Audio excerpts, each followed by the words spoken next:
Shalom, que Dieu vous bénisse. Alors, bienvenue donc à cette série d'enseignements que nous avons intitulée « Prophète, dis-nous tout concernant les maris et femmes de nuit ». Et par la suite, prophète, montre-nous comment être délivré de ces esprits impurs. Ah, bien-aimé, attache ta ceinture et sois donc les bienvenus à cette école. Prophète, dis-nous tout. Et je crois que par la grâce de Dieu, je te dirai tout concernant ces esprits impurs ou encore maléfiques. Et donc pour faciliter la compréhension par rapport au thème, l'Esprit m'a mis à cœur de scinder ceci en 5 parties. La première partie parlera de l'introduction. La deuxième partie, nous allons développer sur les portes d'entrée de ces esprits impurs dans nos vies. Troisième partie, nous allons parler des signes ou encore des manifestations, c'est-à-dire comment savoir que tu es visité par ces esprits impurs. Et quatrième point, nous allons voir ensemble les conséquences, c'est-à-dire quand tu es visité par ces esprits impurs, quelles sont donc les conséquences qui peuvent s'en suivre. Et pour clôturer avec ces instants, nous allons voir comment donc être délivré de ces esprits impurs. Donc, bien-aimés, une fois de plus, sois donc les bienvenus donc, à cette série d'enseignements intitulée « Prophète, dis-nous tout » sur le phénomène des maris et femmes de nuit et comment être en délivré. Alors, attache ta ceinture. Je m'en vais donc tout te dire concernant ce sujet. Et pour introduire, j'aimerais dire ceci. Beaucoup de gens ont du mal à croire ou à accepter l'existence des maris et femmes de nuit. Parce qu'eux, ils ont limité ceci à une simple expérience qui a été démontrée et prouvée scientifiquement. Je suis d'accord avec ces gens-là parce que ça a été prouvé scientifiquement.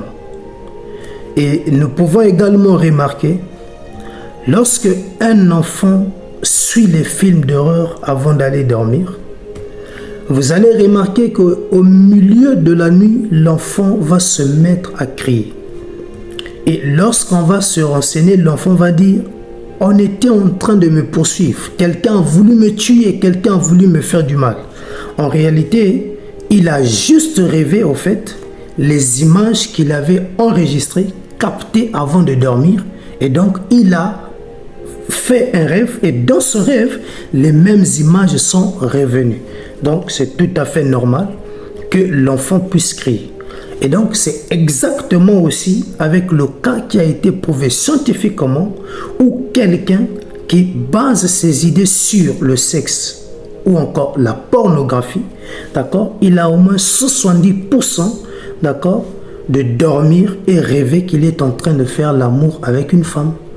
Et à son réveil matinal, il pourra aussi voir une sémence. Mais le problème, c'est que ce qui est scientifique, il suffit juste de voir la cadence. Comment ça se passe? Sur quelle fréquence? Ça peut être aujourd'hui et après un mois, après 6 mois. Mais lorsque ça devient quelque chose d'aujourd'hui, demain, après-demain, une semaine après, 2 semaines après, et dans le mois, tu peux même le faire plus de 10 fois, ah là, ce n'est plus physique, ce n'est plus scientifique, mais là, ça devient spirituel. Et au cours de ce marathon d'enseignement, tu finiras par comprendre ce que nous sommes en train de dire. Et en outre, comme je l'ai dit, ceux qui boudent là, ils n'ont pas tort, tout simplement parce qu'ils ne sont pas encore passés par cette expérience. Donc, seuls ceux qui ont été victimes de ces esprits et ceux qui passent par ces instants, ceux-là sont mieux placés pour justifier ou confirmer l'existence de ces esprits. Et demander un peu à ces gens-là, d'accord, qui passent par ces expériences, quelles est vraiment les réalités qu'ils vivent. Ils vont vous dire carrément que rien ne va au mieux dans leur vie, car ce sont des gens qui marchent, bien aimés, dans la souffrance, dans le malheur, parce que la survenue de ces esprits impurs dans nos vies, en tout cas, ce n'est pas pour venir blaguer, mais c'est dans le but de venir détruire nos vies. Et lorsqu'ils sont là, c'est détruire, détruire, et rien ne va au mieux. Attache ta ceinture, tu vas découvrir tout ça là au cours, voilà, de notre parcours. Alors, pour mieux poser donc les bases, nous allons étudier 2 points. Attache ta ceinture. Alors, le premier point, c'est un cube. Et le deuxième point, c'est succube. Nous allons prendre le premier point, un cube. Je me répète, un cube. Alors, un cube. Quand tu vas lire dans d'autres versions, on va écrire un cuba. Et tout ceci dérive du terme latin un cubus. Et c'est le terme qui est désigné pour parler de Marie de nuit. Et je tenais également à dire que chez certaines personnes, on ne pourra plus seulement parler de Marie de nuit ou encore de femme de nuit. Tout simplement parce que chez eux, au fait, ils sont maintenant à un degré beaucoup plus élevé où ces gens-là, même pendant la journée, ils sont visités par ces esprits impurs. Donc, chez ces gens-là, parler de Marie et femme de nuit ne suffit plus. Mais à côté de nuit, il faudra ajouter jour.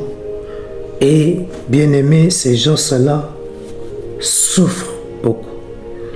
Donc, aujourd'hui, on ne parle plus seulement de Marie ou femme de nuit, mais on parle également de Marie du jour et femme du jour. C'était une parenthèse. Donc, un cuba, un cubus veut dire Marie de nuit.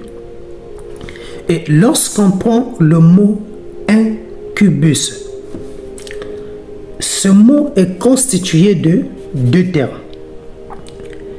À savoir, le premier terme c'est le IN, qu'on pourra lire soit un ou encore in. Bon, ou encore, si tu veux, je dis seulement IN.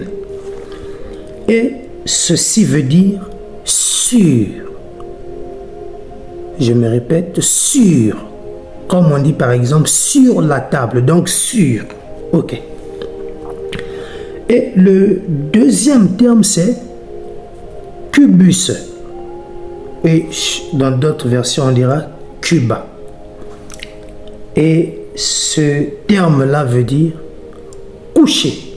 S'il faudra donc combiner les 2 termes, donc nous avons là coucher sûr. Donc un esprit de Marie de nuit est un esprit impur qui vient abuser d'une femme pendant son sommeil. C'est un esprit maléfique qui vient coucher sur la sœur ou encore la femme afin d'abuser d'elle pendant son sommeil. Et vous le savez tous, pendant l'acte sexuel, l'homme est le plus souvent sur la femme. Première base. Deuxième base, donc deuxième point, le mot succube. Alors, lorsqu'on parle de succube, dans d'autres versions, on va écrire succuba. Et ce mot-là dérive du latin succubus. Et c'est ce mot qui est désigné pour parler de femme de nuit. Et ce mot aussi est constitué de deux termes. Le premier c'est suc. Et dans d'autres versions, on écrit sub. Et ça veut dire sous. Comme on dit par exemple en dessous de la table. Donc sous. Ou encore en bas. Voilà. Et cubus ou encore cuba, c'est toujours couché.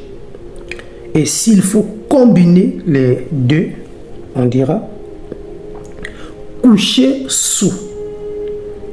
Ou encore qui est couché sous. Ou encore être couché sous. Donc, l'esprit de femme de nuit est un esprit maléfique qui vient donc abuser d'un homme pendant son sommeil. C'est donc un esprit qui vient donc coucher sous l'homme pendant son sommeil. Et vous savez que pendant l'acte, la femme est le plus souvent en bas, sous l'homme. Et l'homme est souvent en haut. Voilà. Là, on a posé quelques bases. Quelqu'un se pose la question, prophète, est-ce que ce phénomène-là a une base biblique? Cas pratique. Genèse 29, versets 16 à 25. La Bible nous parle ici de Laban, qui avait deux filles, Léa et Rachel. Et par la suite, la Bible ajoute un autre personnage phare clé, c'est Jacob, qui était donc son neveu, c'est-à-dire le fils de sa sœur Rebecca. Alors, attache la ceinture, c'est parti. Or, Laban avait deux filles. L'aînée s'appelait Léa et la cadette Rachel. Léa avait les yeux délicats, mais Rachel était belle de taille et belle de figure. Alors, la Bible dit au verset 18, Jacob aimait Rachel. Et il dit à Laban, je te servirai 7 années pour Rachel, ta fille cadette. Je vais d'abord m'arrêter là. On va partir pas à pas. Voilà Jacob qui quitte la maison de son père Isaac et de sa mère Rebecca pour aller séjourner chez son oncle Laban. Et lorsque Jacob arrive chez son oncle Laban, alors il remarque là, d'accord, deux filles, ou deux femmes si tu veux, Léa et Rachel, qui n'étaient autres que les filles de son oncle Laban. Et cependant, parmi les deux femmes, Jacob va tomber amoureux de la sœur cadette, c'est-à-dire Rachel. Et donc, il va décider de prendre Rachel en mariage et il va signer un accord avec son oncle en décidant de travailler pour son oncle pendant 7 années et cela va constituer pour lui comme une manière de payer sa dot. Et son oncle Laban va accepter que Jacob travaille 7 années afin de prendre Rachel comme femme ou comme pour épouse. Donc, Jacob aimait Rachel. Et il dit, je te servirai 7 années pour Rachel, ta fille cadette. Et Laban va répondre. Et Laban dit, j'aime mieux te la donner que de la donner à un autre homme. Reste donc chez moi. Ainsi, Jacob servit 7 années pour Rachel. Donc, le pauvre, il va mouiller le maillot dans le but de prendre sa femme Rachel au mariage. Ainsi, Jacob servit 7 années pour Rachel et elles furent à ses yeux comme quelques jours parce qu'il l'aimait. Ensuite, Jacob dit à Laban, « Ah, j'ai déjà épuisé les 7 années, j'ai donc déjà payé la dot. Donc, donne-moi ma femme, car mon temps est accompli et j'irai vers elle. » Aller vers elle, c'est une manière de dire que je veux coucher avec elle parce que j'ai payé ma dot. Elle est officiellement déclarée femme de Jacob. Donc, vu que j'ai payé ma dot, je suis libre de faire tout ce que je veux avec ma femme.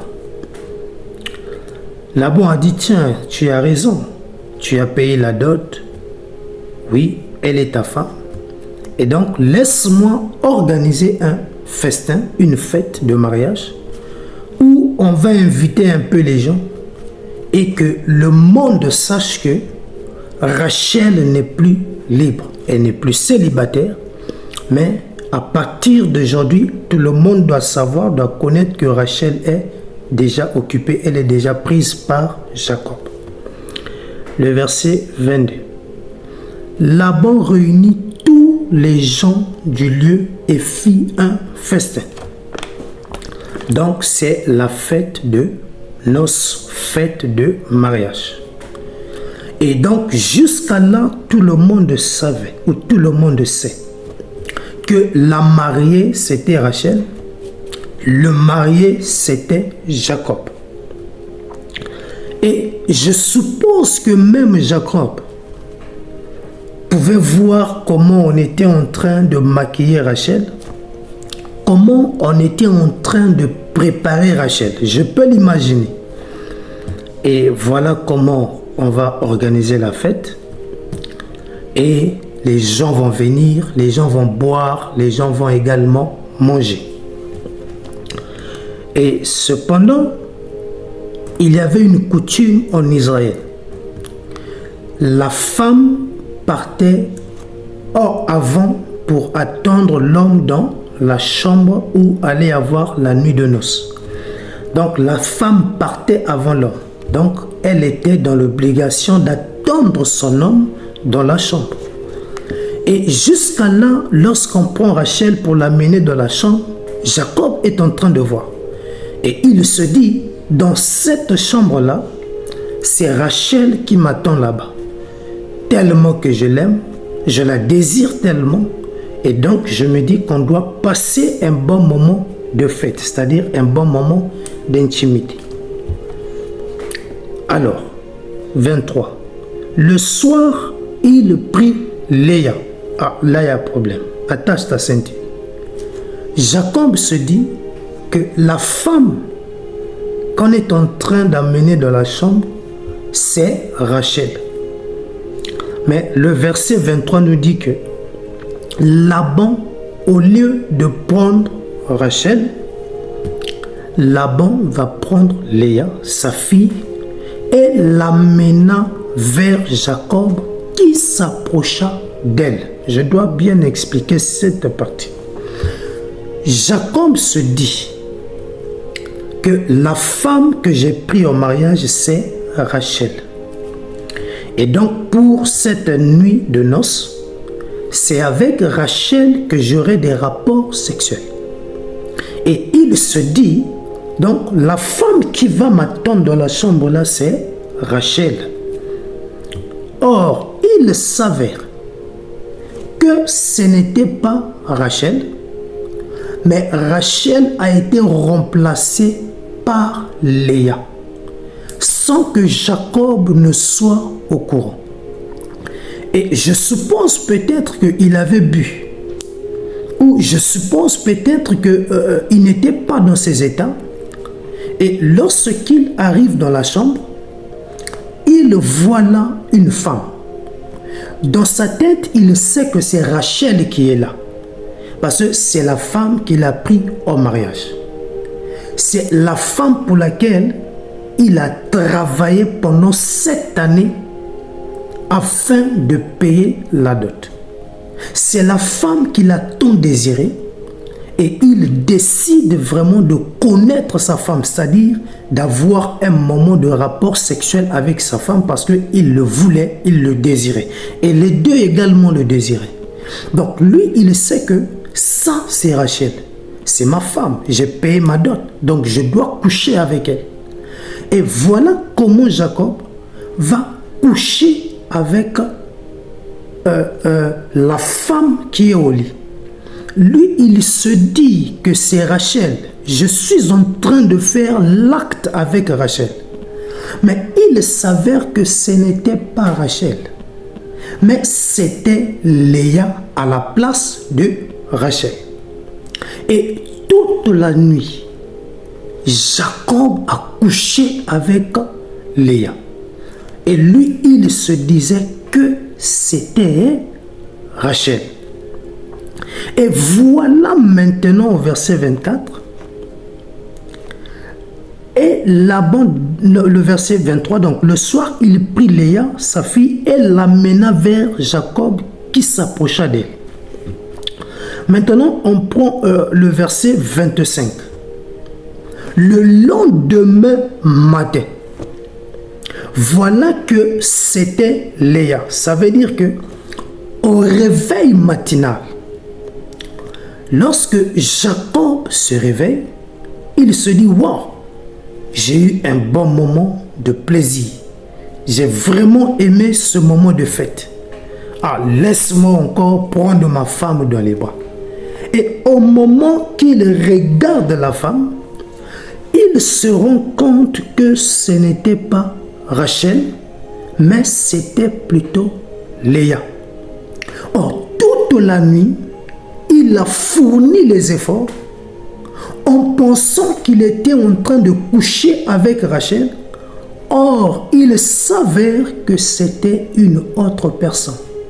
Donc, Rachel a été remplacée par Léa sans que Jacob ne soit informé.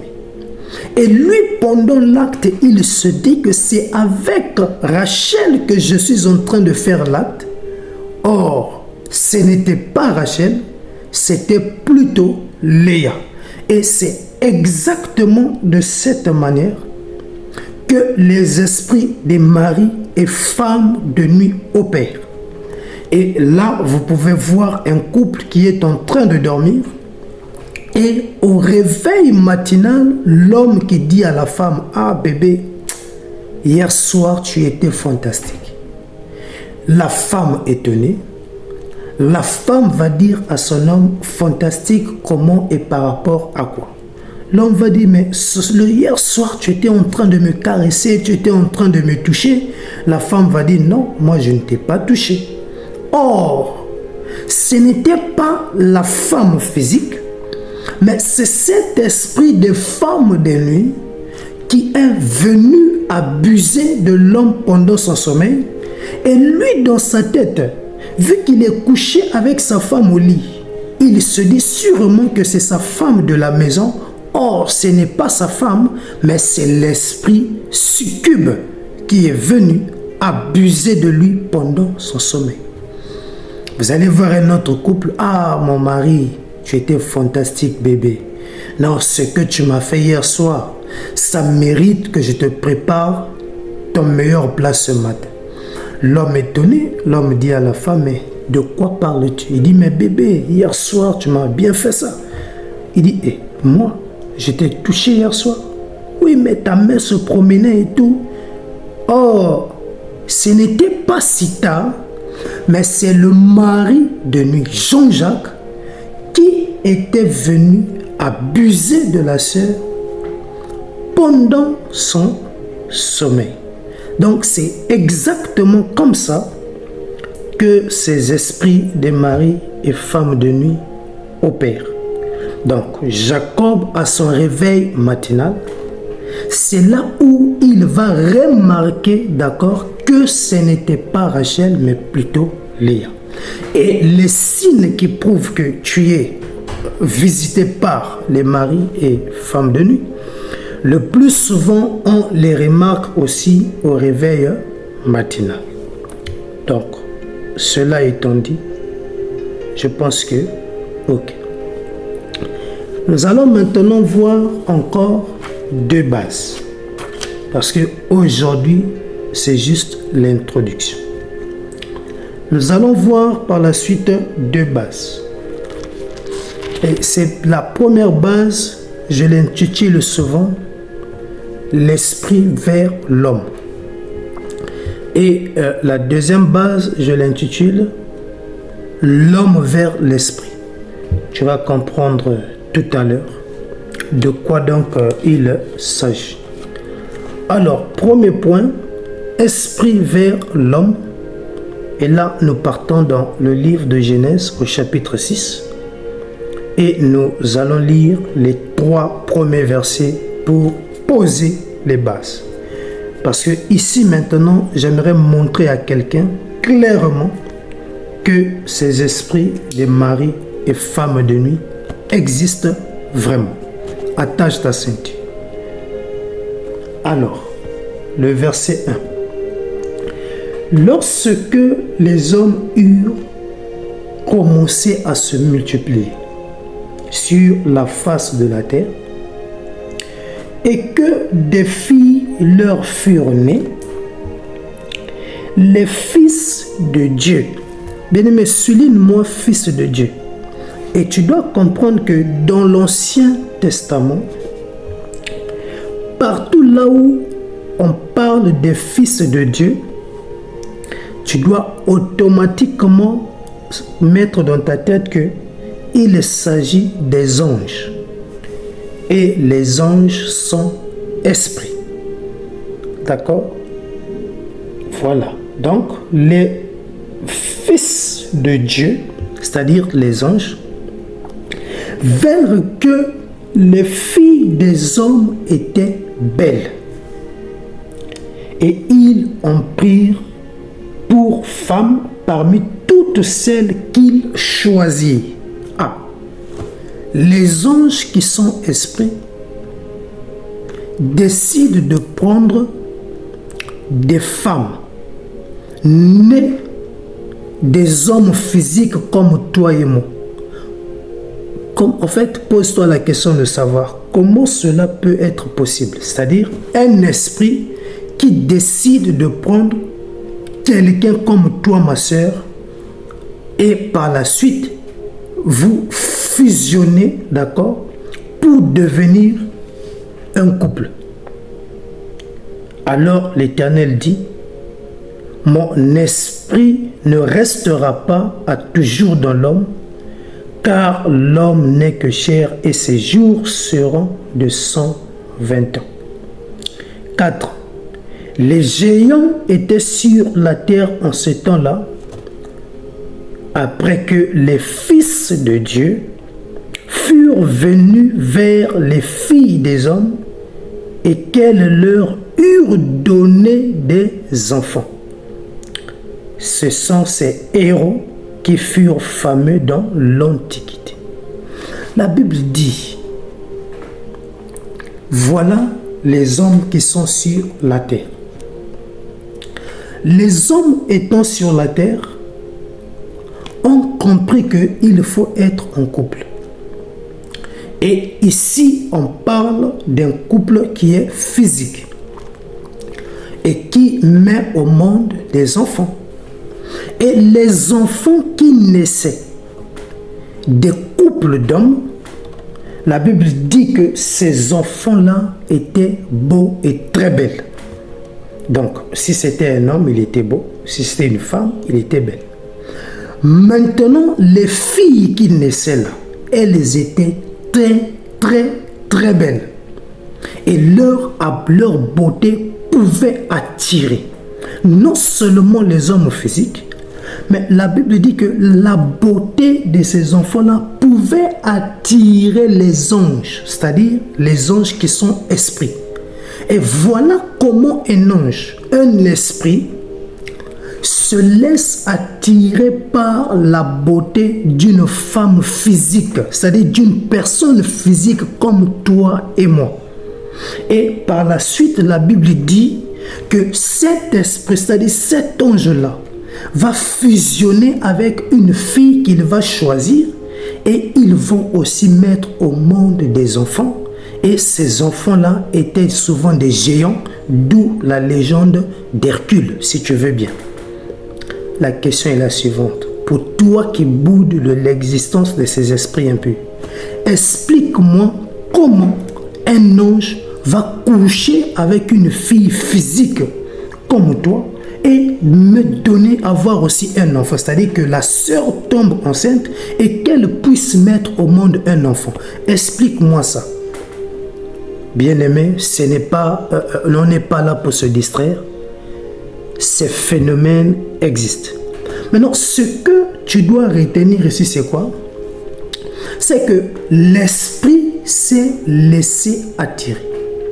C'est l'esprit qui vient vers la femme. Et lorsque tu regardes, c'est que l'esprit-là n'est pas venu au hasard. Mais si l'esprit est venu vers les femmes physiques, parce qu'il y a eu un élément déclencheur. Au fait, parce qu'il y a eu un élément qui leur a attiré. Et l'élément qui a attiré ces esprits, c'est le facteur beauté. Donc, c'est pour dire à quelqu'un, un esprit de mari ou de femme de nuit ne pourra venir vers toi si toi-même tu ne l'invites pas. Il ne pourra point venir chez toi s'il n'y a pas un élément qui l'attire. Donc, s'il constate que chez toi, rien ne l'attire, il ne viendra pas. Ou si toi-même, tu n'ouvres pas les portes, il ne viendra pas. Donc, ici, on a compris que c'est l'esprit qui vient vers l'homme, et tout simplement parce que il y a quelque chose chez l'homme qui a attiré cet esprit impur là. Premier point. Deuxième base. Genèse chapitre 19. Le verset 4 à 5.